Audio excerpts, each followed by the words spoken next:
From the iShin Broadcast Studio, it's the Tool Time Podcast.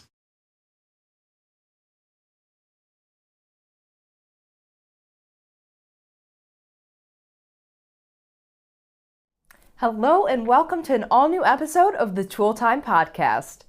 I'm Nadine Batat and I'm the editor of Tech Shop. And I'm Eric Garba, ASE Certified Master Technician.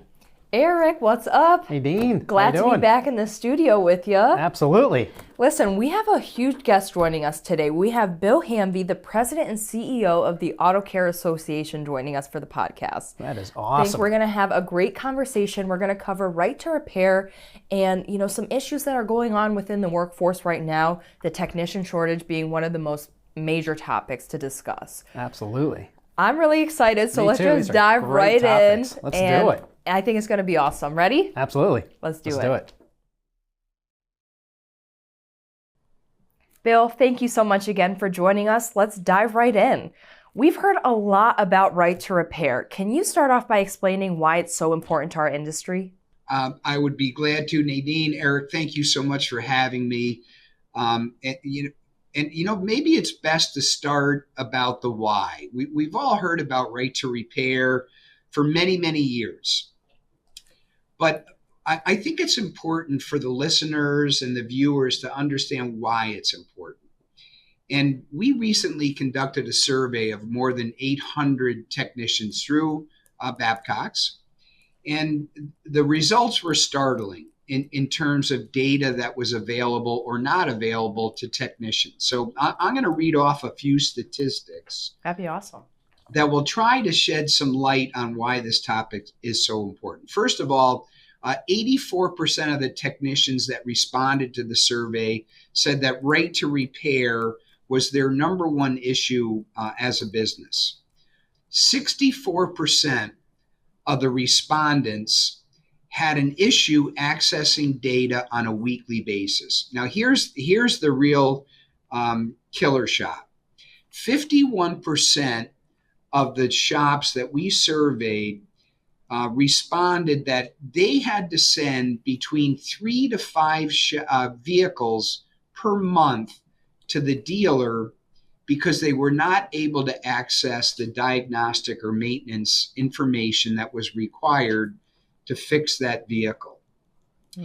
And to add to that, 4 hours of diagnostic time were necessary for that shop to invest in that vehicle before sending it off to the dealership.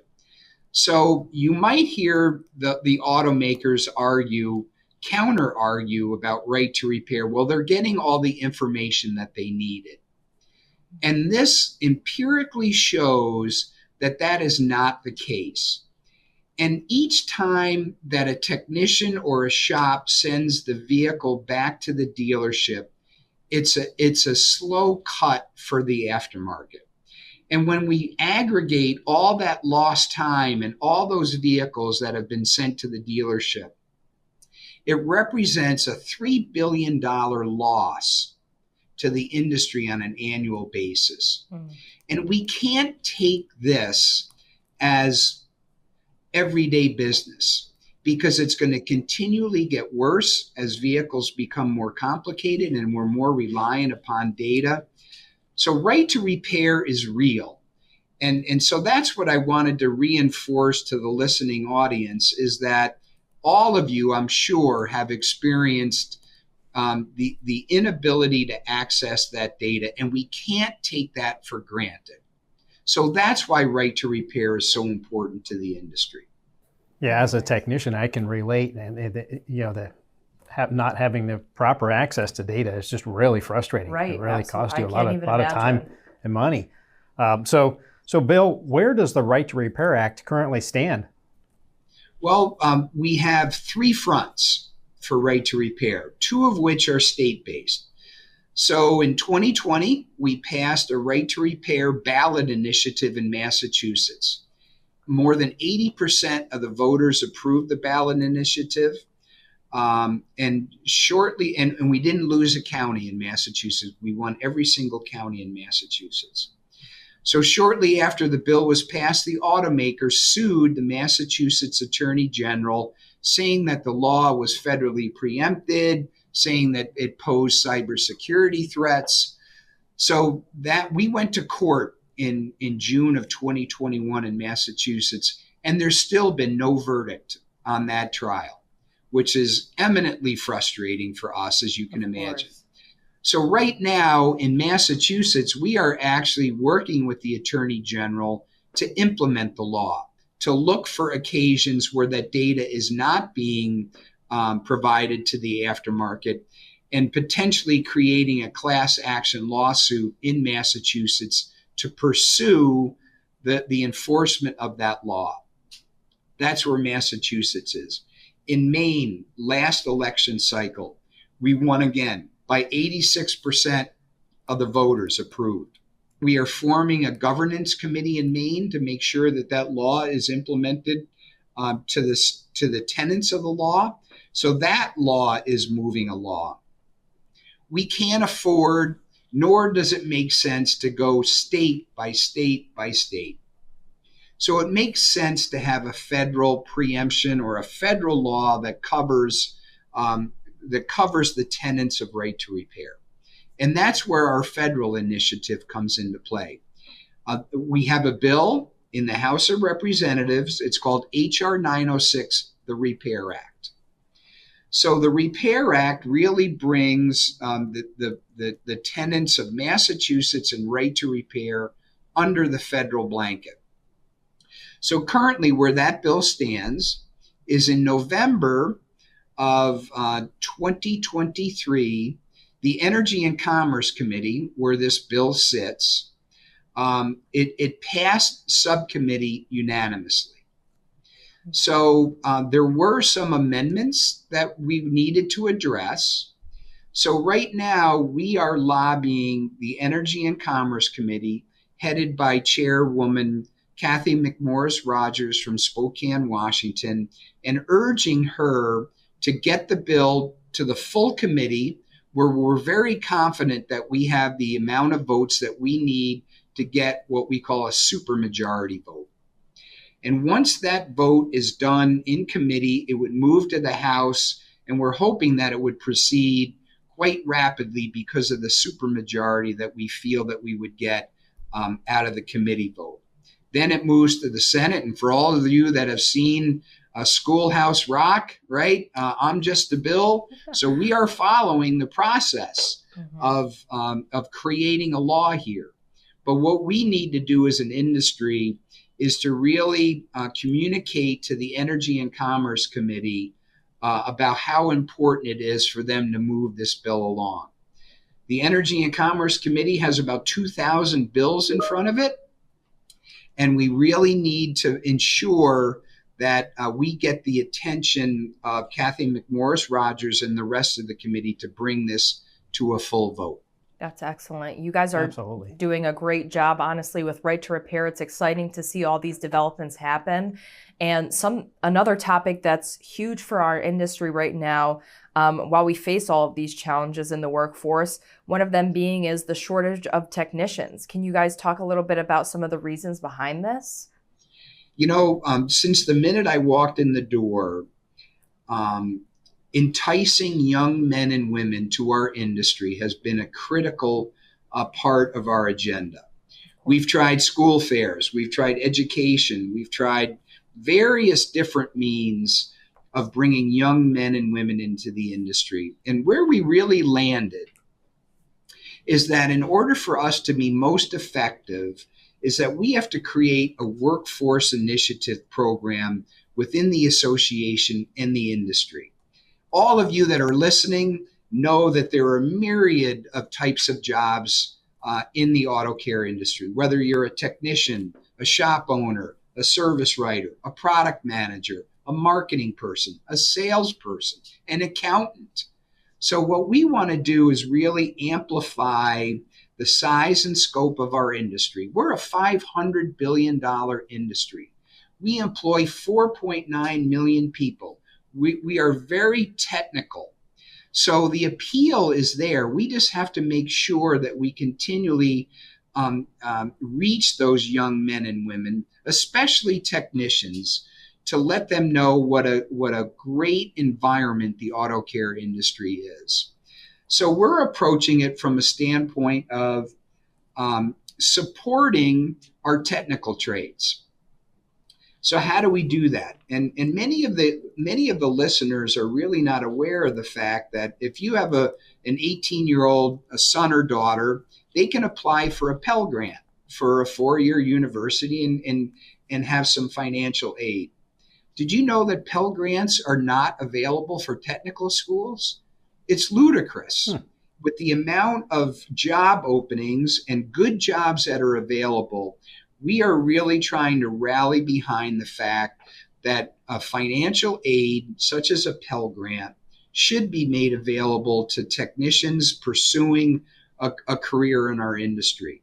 Absolutely. Also amplifying and elevating the image of our industry in terms of really having people understand when you bring your car into a shop, the amount of diagnostic time that's required that we spoke about before for right to repair is critical.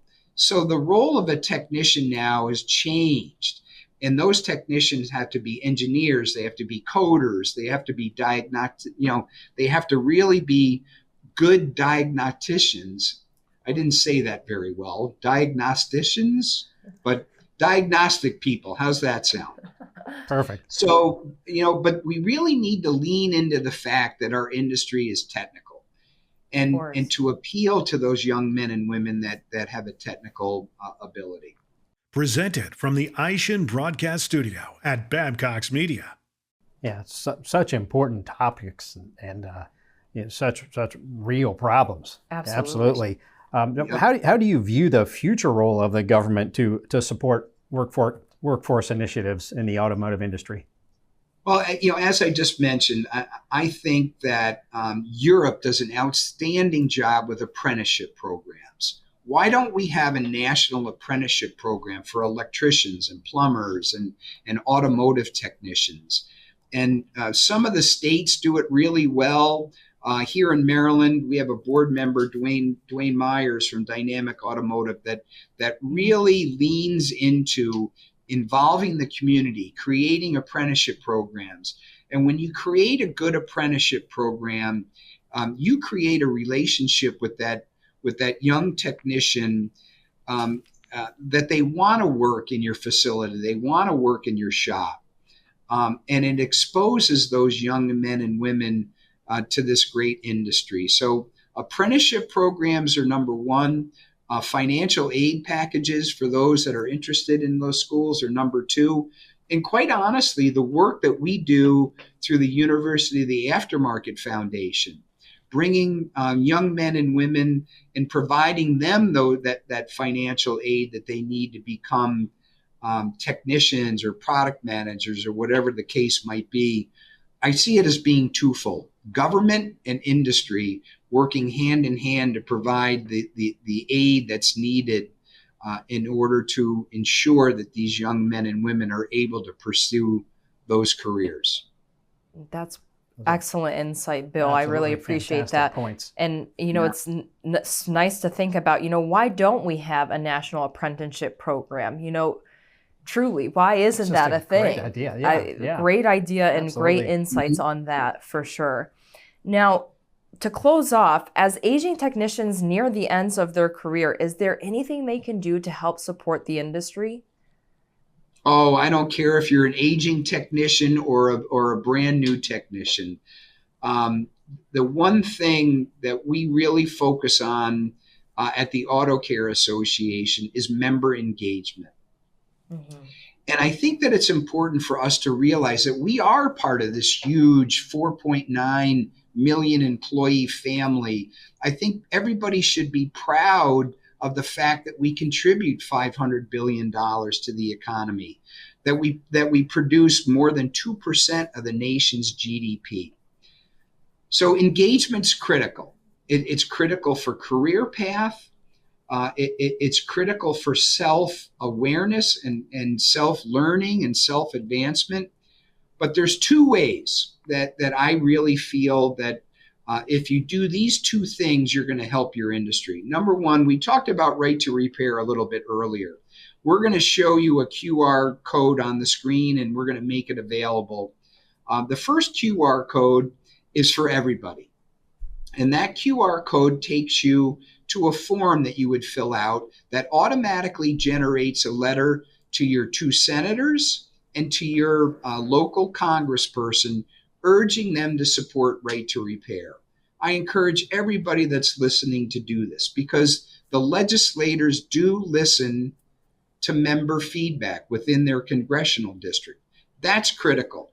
And number 2 is we're going to show you a QR code for the technicians out there. If you do experience a situation where you're not able to access data from the vehicle, fill out this QR code asking you year, make, model, what's the situation, so that we can use that information confidentially to go back to these legislators and say, you know what, people are not getting the data that they need, regardless of what the automakers say, and we need to take action. So those are 2 primary ways that we can get involved. The next is to get involved in the association. We offer a myriad of different committees and communities, Women in Auto Care, the Young Auto Care Networking Group, and various types of committees that were formed for us to work together to further the betterment of the industry. So for me personally, I started my career by becoming involved, sitting on the marketing and communications committee. And I learned so much about the industry in those committees. I met lifelong friends. I met people that I could use as mentors. I used people that I can mentee myself and mentor myself. So getting involved in the industry really has been just a tremendous boost to me personally, to understand the people and the process that makes this amazing industry work. Bill, I couldn't agree more. As a member of Yang and the Women of Auto Group, it absolutely changes everything. You're able to meet people that have worked, years in the industry, who are maybe just as fresh as you are even. So, being able to all meet in one place, it's super special, and it really opens up your view on the industry and all the different pieces and puzzles that take place in it. So definitely agree that it's a great opportunity to get involved in that. You guys do so much for the industry that, why miss out on everything that you guys have to offer? And thank you for providing those QR codes. I definitely recommend that our listeners and viewers check out those QR codes, scan them, and, definitely help the industry as much as you can. It all takes every single one of us to participate, to see changes. Yeah, it's great to know there's just so many opportunities that we can all become involved. Absolutely. No matter where you are in your career or your industry. Absolutely. We are lucky to be a part of this industry, and thank you, Bill, so much for joining us today. Yeah, thank you so much. Oh, it was my absolute pleasure. And for those of you that are listening and viewing, I greatly appreciate what you do for the industry. It's an amazing place to work. And thank you so much for tuning in. Wow, Eric, what'd you think? That was awesome. What great information. Absolutely. Bill is definitely just a knowledge of wealth, in this industry. It was great to hear from him about what they're doing for Right to Repair, where it's at right now, and, just to hear his ideas, down to a national apprenticeship program. Why doesn't that exist, Oh, I know. Such a fantastic idea. He covered a lot of great topics. It's great that all of their research is done, with actual technicians and shop owners. They're not just pulling this information out of nowhere. This is from real people in the field, struggling with, diagnostic repairs. Devastating to hear that some of these shops are having to send stuff to the dealerships. But I think, what they're doing right now for our industry is huge. And our readers, our listeners, us even, we need to do as much as we can to make these things happen on a government level, for sure. Oh, absolutely. And it's great to have such support as we do for this industry, and great to learn about all these opportunities that we have that we can go out and support as technicians and shops support all these initiatives. It's great to know, that wherever you are in your career, you can support this, Exactly. And I know when you talked about aging technicians, I know you weren't talking about me. So, but no, this is fantastic information. Thank you again for joining me, Eric. And thank you all for watching. Be sure to tune in for our next episode, and we'll see you again next time.